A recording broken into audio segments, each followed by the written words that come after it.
saaxiibada ku xiran page-kayga ayaan Yuusuf waxaad leeyahay soo dhawaada saaka waxaan idin kala soo hadlaynaa iskuulka Soomaali Dif School oo kamid ah iskuulada waxbara ardayda baahiyaha gaarka qaba si gaar ah ardayda maqalka naafada ka ah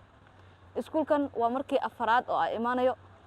3 jeer oo hore waxaan u imaaday internship aan ka diyaarinayay iskuulkan dhexdiisa oo ay jaamacadeedu ii soo dirtay saakana waxaan markale nasiib u yeeshay inaan soo booqdo iskuulkan oo aan ka diyaariyo warbixin xarunteeda shaqo ay iga doonayso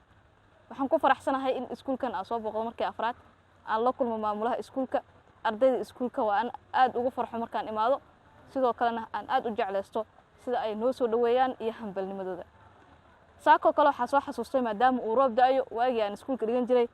xilliyada roobka uu daayo waxaan aad u jeclaan jiray in aan iska seexdo oo iskuulka u gambiyo dad badan oo ila mid ah ayaa jira oo jeclaan jiray inay iskuulka u gambiyaan daawada adiga ma kamid tahay sanadkeesi iskuul dhameysay aniga ahaan waxaan iskuul dhameeyay